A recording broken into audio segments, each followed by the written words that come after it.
drafting help is always critical. Who you're working with, who will work with you as we come down to crunch time, very often decides who goes to victory lane here at Daytona. I've said for a number of years that when we get to this point in speed weeks, if the hair's not standing up on the back of my neck, I'll know that it's time to not come back next year.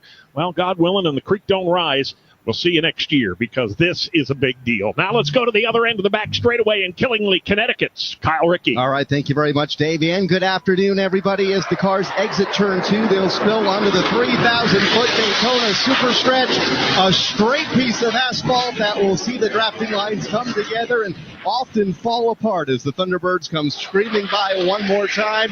Just a couple of feet off the Lake Lloyd, just to my right here on the back straightaway. All of that will lead to 2 and 3 wide racing here on the backside of Daytona International Speedway. That movement can often lead to some contact, multi-car incidents, something that we've seen the last several years. Should be a spectacular race on this warm but windy day here in Daytona, and I'll have it all covered here on the back straightaway. Once by my position, the cars will race onto the banking of turn number 3 and into the view of Tim Catalfamo of Marlboro, New Jersey. Thank you very much, Kyle Rickey, and good afternoon, everyone, here on top of the Sunoco Tower in turn number 4, as Dave and Kyle were describing what they think are going to happen in their section of this 2.5-mile super speedway. I'm going to be looking at turns 3 and 4 this afternoon, and this is the place over the years where many passes have been made where you're able to take that car and go to victory lane to win the Daytona 500 as the Thunderbirds just go over me again in turn number 4. So that's going to be the thing I'm going to be watching this afternoon. When will that pass for the win, if it's going to happen in turns 3 and 4, when it's going to come, and who is going to be the driver that's going to be able to take his car to winner's circle. The other storyline you can probably hear in the microphone as I'm talking to you is the wind. It has been gusting since about 10 o'clock this morning. It is blowing from the turn 1 side towards my spot in turn 4. That means the cars in the draft today are really going to be buffeting around. It's going to make it a challenge for the drivers to keep a handle on it this afternoon. We'll cover it all for 500 miles for the Daytona 500 here in turn 4. And contrary to popular belief, we are about to have a stock car race. We are not in some sort of a military exercise right now. It is amazing. If you've never seen the United States Air Force Thunderbirds aerial team, it is truly a treat to watch their program. Check them out. Go to their website and find it. I'm fortunate. I've been able to watch them every single year in Goldsboro, North Carolina, where we have Seymour Johnson Air Force Base. The field is rolling off the pit lane and out onto the 2.5-mile Daytona International Speedway. Not just the field of 41 and the paced and parade vehicles, but also the President of the United States in the motorcade. They are leading the way over into turn number 1. We expect the President of the United States, Donald Trump, to not only take a lap and pace the field, we expect him to address every single driver via the radio communication. The Beast is on the apron of turns 1 and 2. Now, if you want to do a contrast compare, NASCAR Cup Series stock cars weigh 3,455 pounds, and they're 16 feet long. The Beast weighs 22,000 pounds, and it's 18 feet long. Top speed of a Cup car, around 200 miles an hour. Top speed of the Beast, that's top secret. It absolutely is. As the field now pulls away, they get a little high five from their crew members as they pass by their pit boxes. The United States Thunderbirds again in the Delta formation this time. One more pass with the contrails behind those jets. They are F-16 fighters as they make their way back across this massive facility. Rusty Wallace, you've been coming here for 30 plus years. Does it ever get old? It never gets old. The Daytona 500 to me is everything in the world. I mean, it signifies the start of our year. But, boy, I tell you what, every single year at Daytona, they step it up. They do something different. And the Thunderbirds, boy, did they really step it up and gave us a magnificent little show just a little while ago. And the President of the United States being here, that's another big, big deal. So, I mean, the people here at the grandstands now are jacked up. They're ready to go. They want to see an awesome Daytona 500, but they loved everything they've seen so far leading up to it. President Trump is about to address the field of 41. He will do so from the Beast when he comes back to the start-finish line. Meanwhile, on the pit lane, crew members that were at their drivers' cars are making their way back to the pit area, and everybody begins to settle in behind the pit wall as we get set for 200 laps, 500 miles in the season opener for the NASCAR Cup Series, the Daytona 500. The morning of the 500, always special. Whenever the fans file in, whenever we, working in the industry, file in, and right now, in front of a sellout crowd, the Beast has made its way from the apron and now will come through the tri-oval, and everybody in attendance here at Daytona is on their feet. Let's go to the public address system now.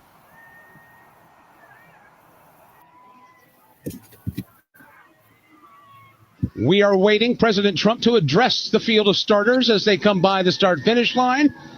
Perhaps maybe getting a final thought together before he speaks to the field of 41 and they start the Daytona 500. Technology is an amazing thing to be able to address every single driver as they are in their race cars with the opening pace lap of the afternoon. Heavy overcast skies here. There is a threat of weather later on today, hence the reason everything has been moved up by 1 hour here to get this going. The stadium is completely sold out as the U.S. Air Force Thunderbirds fly over. Let's join PA system one more time. This is your favorite president. I'm a big fan. I am a really big fan of you people that you do this. I don't know, but I just want you to be safe. You're talented people, and you're great people and great America. Have a good day. Have a lot of fun, and I'll see you later. That is President Donald Trump speaking from the Beast, which is now exiting turn 2 and is continuing to pace the starting field of the Daytona 500. Still getting around to that fix on your car? You got this. On eBay, you'll find millions of parts guaranteed to fit. Doesn't matter if it's a major engine repair or your first time swapping your windshield wipers. eBay has that part you need, ready to click perfectly into place for changes big and small. Loud or quiet, find all the parts you need at prices you'll love. Guaranteed to fit every time. But you already know that. eBay. Things, people, love. Eligible items only. Exclusions apply. Let's get racing. She's rounding the corner, straight for the straight talk aisle. Woo, pile up on aisle 9. She's picking out a new plan. Incredible win. Get a free Samsung A16 or Moto G Power 5G 2024 with real unlimited data from Straight Talk. Available at Walmart and StraightTalk.com. Straight Talk, official partner of NASCAR. Offer valid through 4/15/25. Taxes and fees apply. Requires purchase of single line gold unlimited plan or higher. For network management practices, visit StraightTalk.com. Copyright 2025 Verizon. NASCAR is a registered trademark of the National Association for Stock Car Auto Racing, LLC, and is used with permission. From Daytona International Speedway, this is the Motor Racing Network, the voice of NASCAR. Hi, this is Mike Bagley. Join me along with the cast and crew of the Motor Racing Network every Tuesday night for NASCAR Live. Hear exclusive interviews. It's my responsibility as a driver to leave the sport in a better place than it was when I got here. And certainly sometimes it comes with controversial takes. The best moments from each of NASCAR's premier series. They bang sideways at the line. Photo finish. And in-depth breakdowns of the latest NASCAR news and more. It's NASCAR Live every Tuesday night at 7 Eastern. Hi, I'm Ryan Blaney, a third-generation race car driver, and I dedicate a lot of my time going fast. But when my grandpa was diagnosed with Alzheimer's, it was a very unexpected bump in the road for us. It's important to notice if older family members are acting differently or having trouble with routine tasks. Early detection of Alzheimer's can give your family time to explore support services and access available treatments. If you or your family are noticing changes, it could be Alzheimer's. Talk about seeing a doctor together. Visit alz.org/time-to-talk. A message from the Alzheimer's Association and the Ad Council.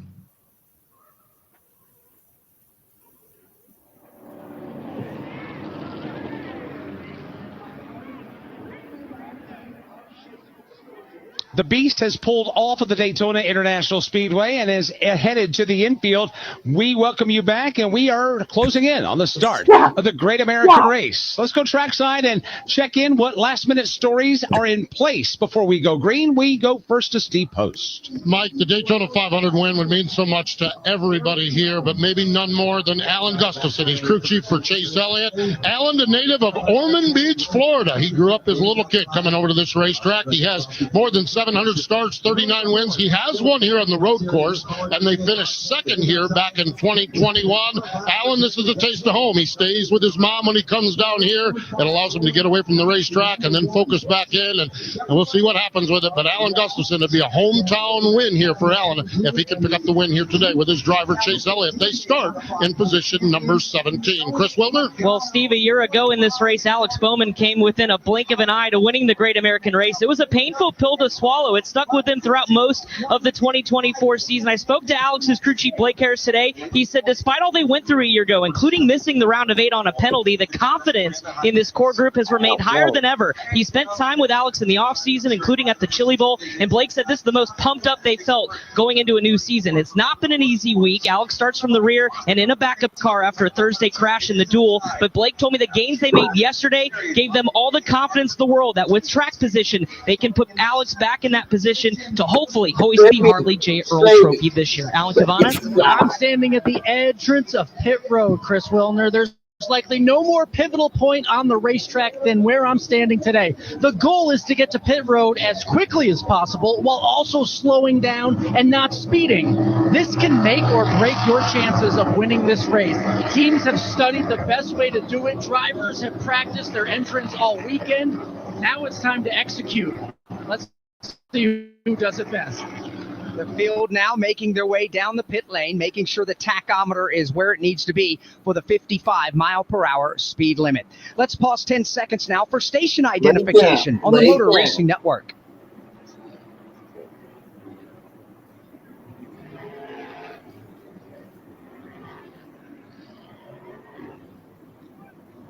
Motor Racing Network live at the World Center of Racing, the Daytona International Speedway, as we close in on the start of the 67th Daytona 500. I'm Alex Hayden. Mike Bagley is alongside. Also, NASCAR Hall of Famer Rusty Wallace out in the turns today. Dave Moody, Kyle Rickey, and Tim Cattle. Famo up and down the pit lane. You just heard from them. Steve Post. You've got Chris Wilner and Alan Cavana. America was founded on an idea of freedom. America's always stepped forward in time of need throughout our short but powerful history. Ask not what your country can do for you. Ask what you can do for your country. Tear down this wall. We've been there for all of it. Good one more time.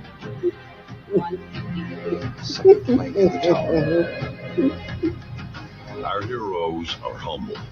They have an inner pride to keep this idea alive.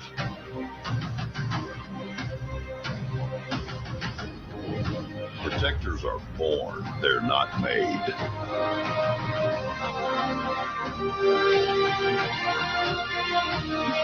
America's Secret Service is asking a few more to step forward. From Daytona International Speedway, this is the Motor Racing Network, the voice of NASCAR. You're not going to want to miss tonight's county fair. I'm going to be... We are your window to your community. Did you see the last 5 minutes of that football game last night? Oh, man, I saw the whole thing. And a lifeline to keep you safe when danger is near. Everybody who is listening needs to take cover as soon as they can. This is one of the biggest storms. We are live and local. We are America's broadcasters. Text radio to 52886 and tell Congress you depend on your local radio stations. Message and data rates may apply. You may receive up to 4 messages a month, and you may text STOP to STOP. This message furnished by the National Association of Broadcasters. Relive the thrills of over 50 years of NASCAR racing with the Motor Racing Network's Classic Race. 36th Annual Southern 500. They come down to the start-finish line. Bill Elliott and David Pearson get down. We dig into the MRN audio vault for unforgettable races and moments. Dale Jarrett's got the lead. Earnhardt's not going to get him. Dale Jarrett is going to win the Daytona 500. Available on MRN.com and podcast platforms. Alan Kowicki out of turn number 4, the new Winston Cup champion. He does it across the line. MRN Classic Races.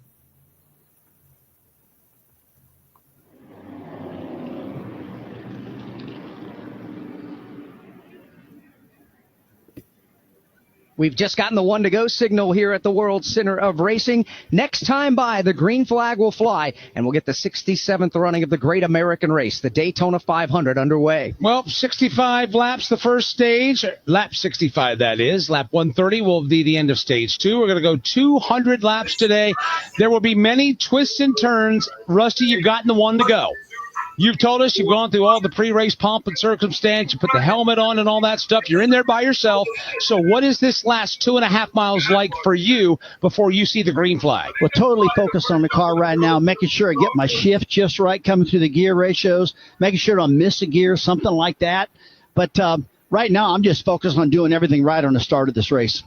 Getting ready to do that. They're half a lap away as the field works behind the Chevy EV Blazer Pace vehicle, while the United States Air Force Thunderbirds in a line taxi back to their positions. Those pilots will deplane. They'll make their way back here to the infield, and they'll watch the Daytona 500 from down on the pit lane like they do every single year. That has become quite the tradition here at Daytona as well. And, of course, we're watching the field slowly, 70 miles an hour behind the safety car through turns 3 and 4. You know, it's hard to believe, Alex, you and I were talking the other day. We were just at Phoenix. We were closing down a season and saying goodbye to everybody, wishing everybody a happy Thanksgiving and, you know, a Merry Christmas. And we had New Year's, and we turned the calendar page, and just like that, we're kicking off another racing season, and we've got 36 races that will be staged 35 after this one. There's just something about the Daytona 500 that once we get going, then we get into the meat and potatoes of a very busy racing season, but there's nothing like the Great American Race. And to get us going on this cloudy Sunday afternoon in Central Florida, and with the start of the 67th Daytona 500, Goldsboro, North Carolina's Alex Hayden. Field makes their way into the tri-oval. The pace vehicle makes its way to the pit lane. They are in charge now, waiting for the legendary Wood Brothers celebrating 75 years of racing, and the green flag goes in the air. The Daytona 500 is underway. The winner, Chase Briscoe, on the inside lane, leads the field to turn 1. He got a great start. He is away by a couple of car lengths by the time they hit the 31-degree banking in turn number 1, but that outside lane is beginning to regroup now, being led by Austin Cindric. It's Chase Briscoe leading them to the back straightaway. You know, the 41 starters come to speed for the first time, led by Chase Briscoe. He'll lead on the bottom. Austin Cindric to the outside lane. Side by side through the field as they hit turn 3 for the first time. Into the banking in turn 3 for the first time at full speed. Chase Briscoe, the leader, side by side behind him, 20 rows deep. That's Bubba Wallace and Austin Cindric. Chase Briscoe has been able to break out into the clean air, but here comes the draft to his outside. Will Briscoe lead lap 1? Yes, he will, but perhaps not for long, because here comes that outside line led by Austin Cindric, full steam ahead for them. He's got a lot of drafting help on the back bumper, but Chase Briscoe is strong downstairs as well with drafting help from Bubba Wallace and William Byron. He continues to lead by a car length. Eric Jones just behind the first driver in the outside lane of Austin Cindric. They try to pull back up alongside race leader Chase Briscoe, who continues to lead by a car length from a shot from Bubba Wallace. Briscoe still has the advantage in the lead into turn number 3. Now for the second time, Bubba Wallace and Austin Cindric continue to dance side by side for the runner-up spot off turn 4. And the car on the outside, Austin Cindric, really impressed with that car, guys. That thing really was fast in the 250-mile qualifiers the other day. He ran it hard throughout the race, ended up winning that race. And some of these guys that are always locked on the front row, they always take it easy. In some cases, they pull off the track during the 150s, but not Austin. Ran hard the whole time, run that car right to the front and won that race. Lap number 2 at full speed, 194 miles an hour as they hit the Daytona Super Stretch. No change at the front of the field. It is still the Toyota of Chase Briscoe leading the way all by himself out front. Everybody else stacked up in their rows of 2. Bubba Wallace giving the leader Chase Briscoe a little bit of a bump draft going into turn 3. Now Wallace and Briscoe jump from the inside of the racetrack up to the top lane as they exit turn 4. 2-car breakaway. 2 of the fastest cars so far in Speed Weeks have been Chase Briscoe and Bubba Wallace. Wallace sitting right on the back bumper of Chase Briscoe as they race across the line. Austin Cindric is in third, but he can't break away from William Byron, who sits to his left elbow. Byron sneaking up inch by inch on that inside lane in the side-by-side battle for third place. Now it's Byron by about a fender. Austin Cindric on the top side. Briscoe and Wallace leading that inside lane a moment ago will swing to the outside in front of Austin Cindric, third car in line. That leaves the inside lane open for William Byron. He has help from from Ty Dillon on the bottom. Both those two cars of Byron and Ty Dillon, the first two on the inside of the racetrack. Third in line on the bottom lane is Ross Chastain, Tyler Reddick, and A.J. Allmendinger, the top five on the bottom. Neither lane right now has a distinct advantage. Both have similar numbers drafting-wise as they come back down to the tri-oval. This time, the outside lane, well, we should call it the middle of the racetrack. Chase Briscoe continues to be the choo-choo train pulling them. The problem last time by for Carson Hocevar. He's lost the draft, fallen back. The engine did not sound good last time by. At the other end of the field, it continues side by side for the lead. Let's see a new leader next time by. Here comes William Byron, full head of steam inside of the racetrack, and the inside lane getting an advantage now on Chase Briscoe, who leads the outside. William Byron now to the lead here in the Daytona 500. He goes from the bottom of the racetrack and swings upstairs. That leaves the bottom open for Ty Dillon. Dillon wants to lead the 500. Well, right now, guys, I don't see anybody out of shape. Everything looks real good. The cars look stable out there right now. And the track is actually pretty cool. So the cars are really hooked up and they're handling really good right now. But they got to run about 46 laps on fuel. So expect them to go as far as they possibly can, I think, in this first run before they start making their pit stops. Everybody is in the lead pack except for Carson Hocevar. Alan Caban, is there a problem in his car? The initial report from Hocevar was that there was no fuel pressure. The team's not scrambling down here. I'm looking for more information right now, but the initial report, no fuel pressure initially for Carson Hocevar. That's a bitter pill to swallow right now for that team. But, Rusty, if there's a good thing, it is only lap 5. It gives them plenty of time to get this diagnosed. Yeah, you got that right. In fact, this morning I was coming up the elevator with Jimmy Johnson, and we noticed at a 150, he pitted really early, ended up going a lap down. He thought the car was running out of gas. He told me there's a rubber O-ring in the fuel tank. That O-ring broke. It was sucking air, and that's what was causing this problem. The team found it. They fixed it, and that could be one of the same things happening to Carson also. You never know. Fuel starvation, things like that can cause it. But with Jimmy Johnson, a 10-cent O-ring, Mike, that's what had his problem on Thursday. Absolutely unbelievable that something like that could create such a big ripple effect. They were double wide, Kyle Rickey. Now they're 3 wide at the front of the field. A third lane has formed in the outside lane, led by Austin Cindric. In fact, they're 3 wide, about 9 rows deep. Austin Cindric on the outside lane has got his teammate Joey Logano tucked up right behind him. They lead the top side of the racetrack. Off turn number 4, the inside lane is the one that will surge ahead, if only by a car length, right down at the bottom of the racetrack. Ty Dillon has the Colleague Racing colors at the front of the field. Middle lane is spearheaded right now by William Byron. Ty Dillon back in the NASCAR Cup Series in 2025, leading the way in the Daytona 500, but maybe not for long.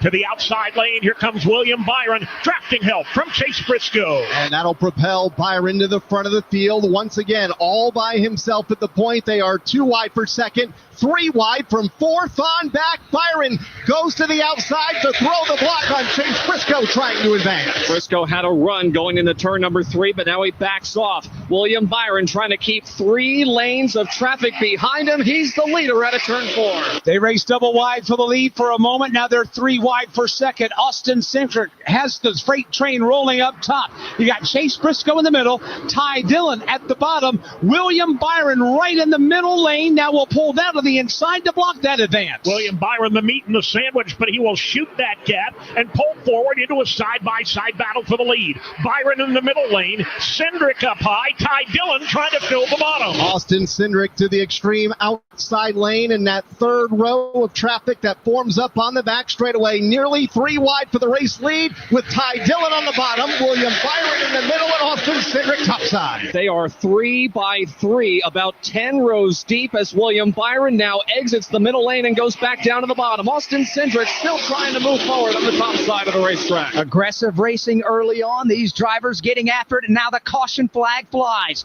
Caution on the speedway for the first time. Rain in turns 1 and 2 here at the World Center of Racing. As the fans now begin to scurry here on the tri-oval. It's starting to rain here at the front side of Daytona International Speedway as well, and we are going to slow the pace down. We expected it. We'll talk more about it in just a moment. Warning, this product contains nicotine. Nicotine is an addictive chemical, underage sale prohibited. Introducing Zone Nicotine Pouches, the perfect balance of unparalleled comfort, longer-lasting flavor, and nicotine that satisfies. Whether you're zoning in during the race or zoning out after a tough day at work, Zone gets you there faster and keeps you there longer. Available in 7 flavors and in 6 and 9 milligram strengths. Fort Find Zone at Church said, zonepouches.com and retailers near you. Own your Zone with Zone nicotine pouches. Welcome to the Chevy Lightning Round. Guess the clues to win. First team, you're up. Powerful, commanding, unstoppable. Silverado. Adventurous, fun, techy. Trailblazer. Stylish, nimble. Trax. Innovative, electric. Blazer EV. Lightning Round champions. You've guessed all the right Chevy clues. Wherever the year takes you, explore it together in the Chevy of your choice. Chevrolet, together let's drive. Some light rain falling here at the World Center of Racing. That puts us under the caution flag for the moment. William Byron is the race leader. Austin Cindric is second. Ty Dillon third. Chase Briscoe fourth. And Joey Logano is fifth. From Daytona International Speedway, this is the Motor Racing Network, the voice of NASCAR. Good morning, guys. I just want to warn you, traffic is tough out there. We are here for you to tell you how to keep safe, Everybody who is listening needs to take cover as soon as they can. to provide the music, talk, and sports you love, and to deliver the news that matters to you. We are the voices you can trust. We are live and local. We are America's broadcasters. Text radio to 52886 and tell Congress you depend on your local radio stations. Message and data rates may apply. You may receive up to 4 messages a month, and you may text stop to stop. This message furnished by the National Association of Broadcasters. From tickets, parking, and travel, race weekends can be stressful. Let Racing Electronics make communication easy. With a scanner and Easy Talk intercom system rental from Racing Electronics, you can effortlessly talk over the noise of the race. Hear uncensored driver and crew communication from every team in the race, or tune into the race broadcast with your favorite MRN announcers. To learn more, visit racingelectronics.com today.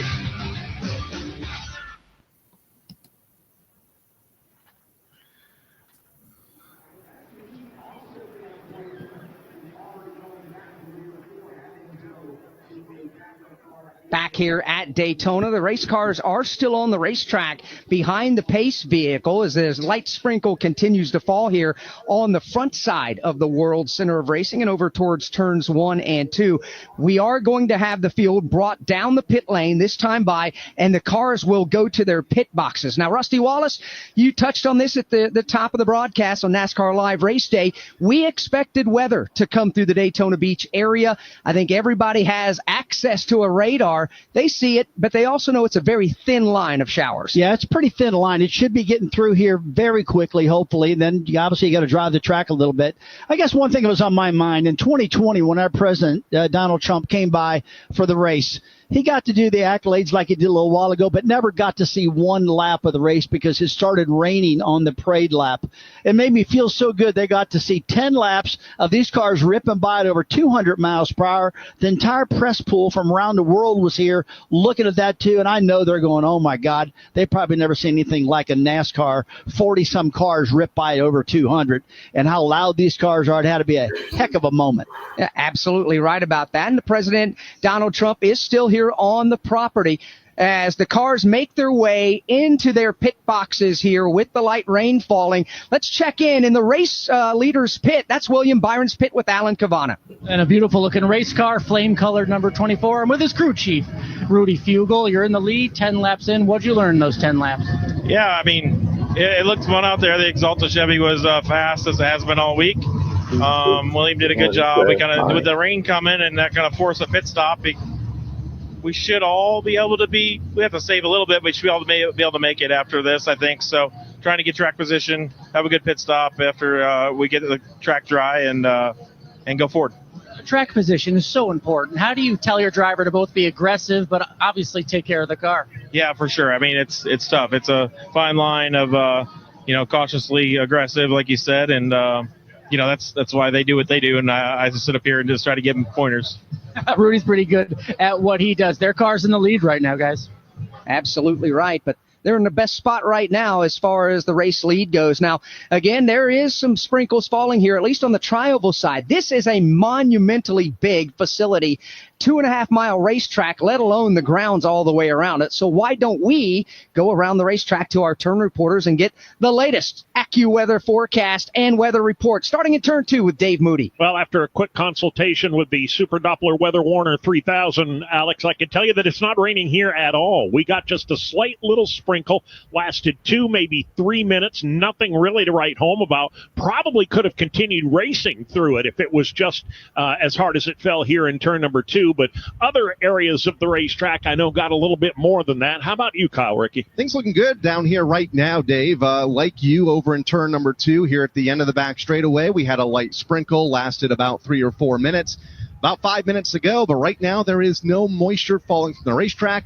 The surface looks dry just to my left, so hopefully we'll be able to get back underway here at a fairly quick pace. Tim Catalfamo, how about it in turn 4? Well, the rain has stopped, like you both mentioned. It was just a very fine little sprinkle. One thing that has changed in the last 30 seconds or so is the wind. It has now changed directions. It is coming from my back, which means it's blowing across the turn 4 side, and the temperature has dropped. It feels like about 5 degrees. So this is a much stiffer and a stronger wind, but there is no rain. We are dry over here for the moment in turn 4.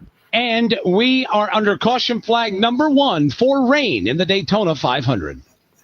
Motorsports isn't complicated. It's made up of races where you go as fast as you can, as best as you can, and as sideways as you can.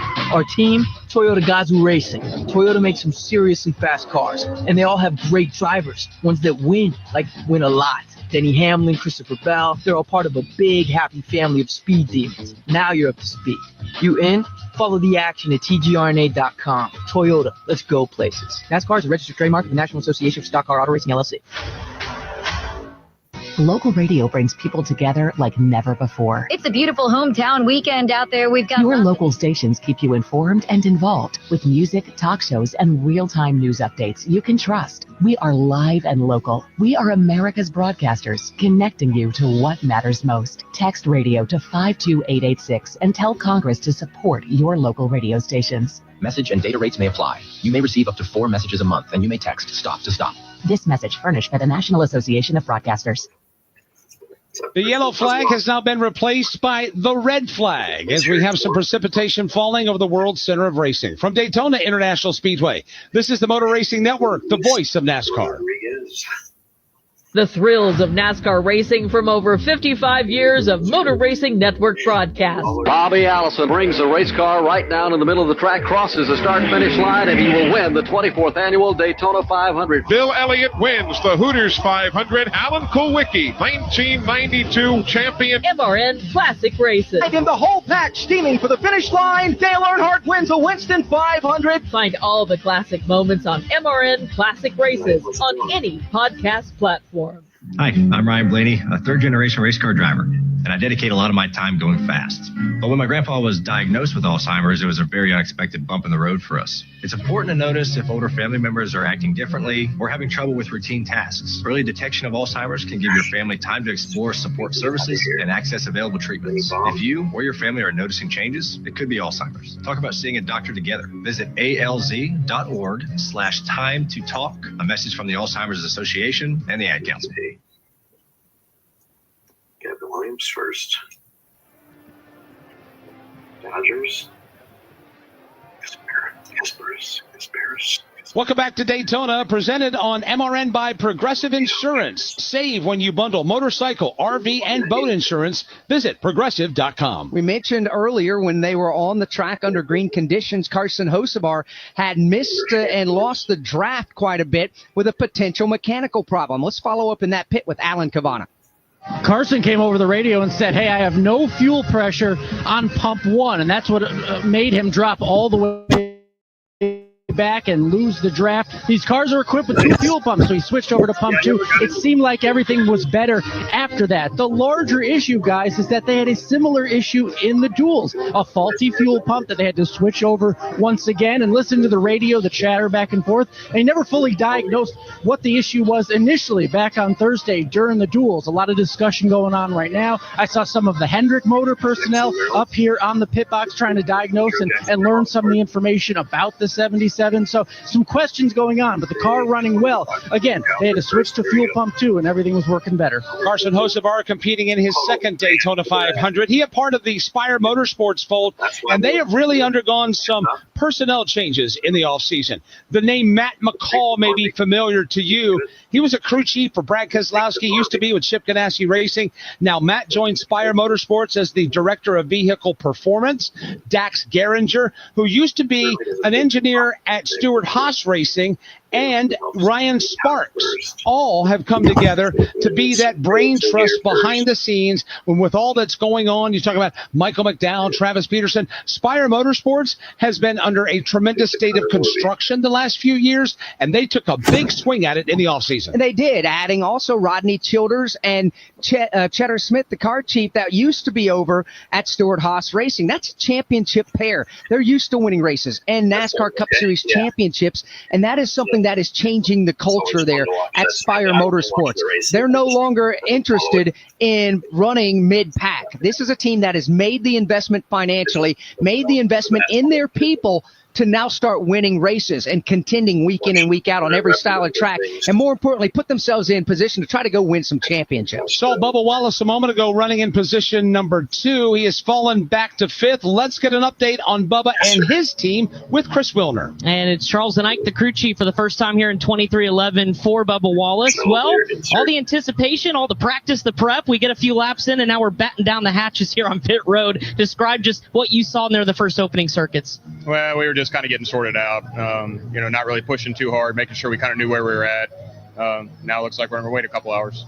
So we talked, I think, earlier this week just about the uncertainty of strategy, right? When you throw Mother Nature into it, how does this change things depending on when we get back to going here? Yeah, I mean, it's fluid. We'll see when we get back going green, what the weather looks like after that. But we have a great strategy group that keeps good track of our options that we can do once we go back green. So I'm sure we'll pick the right one. Appreciate your time. Thank you. Charles and Ike, guys, as the car covers are starting to be put on, the race cars sitting in their pit boxes. Bubba Wallace has climbed out. Several other drivers have as well. It's gotten significantly darker, cooler, and now the precipitation is starting to fall here on pit road. It is, and this is part of that cold front that's moving across the Sunshine State, which we wish we could have that moniker right now living up to its name.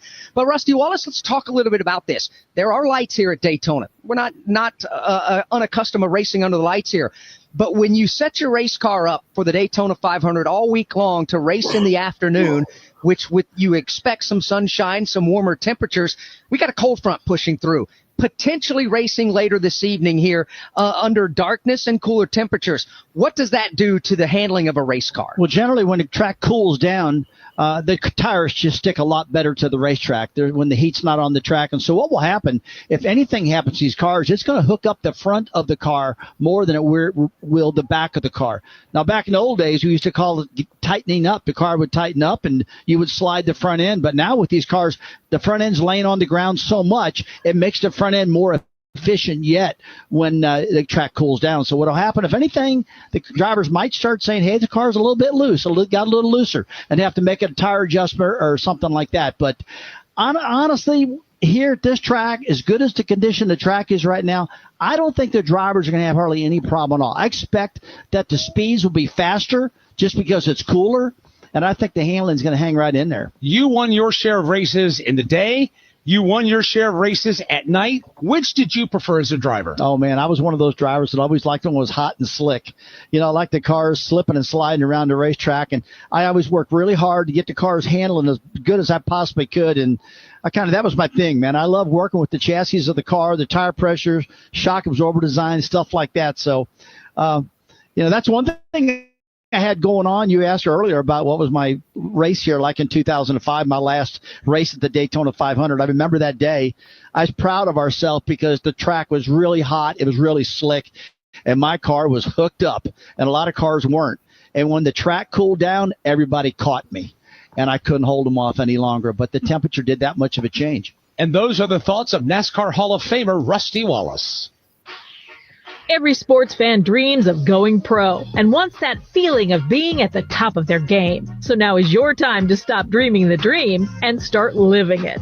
The team at Advent Health has got your back with expert care and resources. They can help you feel strong, confident, and supported. So get pro-level care with Advent Health, the official healthcare provider of Daytona International Speedway and Legacy Motor Club. Looking for motorsports coverage you can't find anywhere else? Look no further than the Motor Racing Network's lineup of weekly podcasts. NASCAR news and interviews on NASCAR Live and NASCAR Live Wide Open. NASCAR Cup Series Insight on Crew Call. NASCAR Grassroots Racing News and Talk on NASCAR Coast to Coast. And Sprint Car Talk on Wing Nation. All these and more available on podcast platforms and MRN.com. From Daytona International Speedway, this is the Motor Racing Network, the voice of NASCAR. Wherever you cheer, whatever you drive, you'll find Racing Electronics. With Racing Electronics, you'll hear uncensored communication from every team in the race and the broadcast with all your favorite MRN announcers. Hear every heart-pounding pass, pit strategy, and so much more with a scanner and headphones.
Wait.